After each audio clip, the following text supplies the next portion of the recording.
আগামী 15 তারিখ ইসলামপুরে সভা করতে আসছে তৃণমূল সুপ্রিমো তথা মুখ্যমন্ত্রী মমতা বন্দ্যোপাধ্যায়। ইসলামপুর বিধানসভা তৃণমূল কংগ্রেসের প্রার্থী কানাইয়ালাল আগরওয়ালের সমর্থনে তারই আগে আজ মাঠ পরিদর্শন করলেন পুলিশ, জেলার পুলিশ সুপার সহ বিভিন্ন দপ্তরের আধিকারিকেরা ও মুখ্যমন্ত্রীর দায়িত্ব সিকিউরিটির দায়িত্বে থাকা আধিকারিকেরা ও তৃণমূল কংগ্রেসের নেতৃত্বরা এই মাঠ পরিদর্শন করেন। প্রথমে ইসলামপুর কোর্ট ময়দান পরিদর্শন এবং পরে হাই স্কুল ময়দান পরিদর্শন করেন। কোর্ট ময়দানে জনসভা অনুষ্ঠিত হবে ও হাই স্কুল ময়দানে হেলিপ্যাড বসানো হবে এবং সেখানে মুখ্যমন্ত্রী হেলিকপ্টার ল্যান্ড করবে।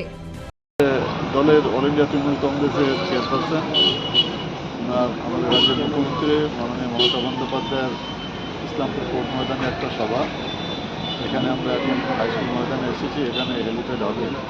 তো আজকে সেই কারণে একটা এএসএল হয়েছিল, সিএসএলে সিকিউরিটি নিয়ে তো যারা সবাই উপস্থিত ছিলেন, এসপি সাহেব ছিলেন, সিকিউরিটি যিনি আছেন দায়িত্বে ওনারা সবাই ছিলেন। সবার উপস্থিতি পিডব্লিউডি যেগুলো যত রেলিভেন্ট যেগুলো লাইন ডিপার্টমেন্ট যত আছে সব লাইন ডিপার্টমেন্ট লোক ছিলেন, আমাদের বক্তব্য ছিলেন, আমরা সবাই মিলে ডিসকাশন হলো।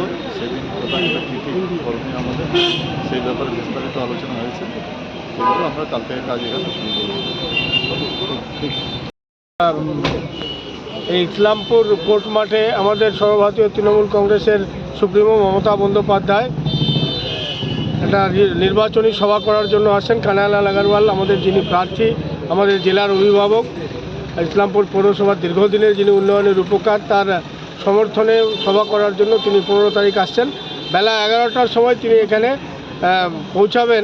আমাদের স্বাভাবিকভাবে আমরা আপনাদের মাধ্যমে সবাইকে এটাই জানাবো যে 11টার মধ্যে যাতে নির্ধারিত সময়ে কোর্ট মাঠে সবাই ঢুকে যায়, সে ব্যবস্থা অঞ্চলে যারা দায়িত্বে আছেন তাদেরকে আপনাদের মাধ্যমে জানাবো। এবং আগামী 15 তারিখ ইসলামপুর বিধানসভার সর্বস্তরের মানুষকে আমরা আহ্বান করব, আসুন বাংলার জনমন অধিনায়িকা, যিনি বাংলার মানুষের রাত দিন 24 ঘন্টা মানুষের জন্য ভাবেন, বাংলার সম্মান, বাঙালির সম্মানের জন্য যিনি লড়াই করেন, যিনি বাংলার মানুষের ভোটের অধিকার রক্ষা করার জন্য দিল্লির সুপ্রিম কোর্ট অবধি লড়াই করেছেন, তিনি ইসলামপুরে আসছেন কানাইয়ালাল আগরওয়ালের সমর্থনে নির্বাচনী সভা করার জন্য।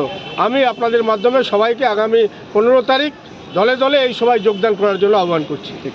কি ব্যাপারে কি বিষয় যদি একটু অনারেবল সিএম ম্যাডামের এখানে ভিজিট আছে ইসলামপুরে 15 তারিখে, তো সেই কনটেক্সটে এখানে আমাদের অ্যাডভান্স সেক্রেটারি লিয়াজন যেটা মিটিং হয় সেটাই ছিল। আমরা হেলিপ্যাডে এসেছি, এখন গ্রাউন্ডে মিটিংটা হয়ে গেছে। তো এন্টায়ার সেফটি অ্যান্ড সিকিউরিটি কীভাবে কোথায় কী থাকবে, পুলিশ অ্যারেঞ্জমেন্ট কীরকম থাকবে, হেলিপ্যাড কী থাকবে, ডাইমেনশনটা কী হবে, এরপর কোথায় লোক থাকবে, এইসব নিয়ে পুরো যেটা ডিটেলে চর্চা করি আমরা এএসএলে। আর বিভিন্ন এজেন্সিজ লোক ছিল, বিভিন্ন ডিপার্টমেন্টের লোক ছিল, কার কার কী কাজ আছে সবাইকে বুঝিয়ে এটা করে দেওয়া হয়েছে, সো দ্যাট কি আমাদের 15 তারিখে যে প্রোগ্রামটা আছে ইট পাসেস অফ পিসফুল। হাই স্কুলে স্যার হেলিপ্যাড থাকছে আর কোর্ট মাঠে মিটিংটা হবে। কটার সময় স্যার টাইমিং কিছু? টাইম এখনও কনফার্ম হয়নি, হলেও আপনাকে জানিয়ে দেবো। ঠিক আছে। ইসলামপুর থেকে দেবব্রত চক্রবর্তীর রিপোর্ট, কুলিক নিউজ।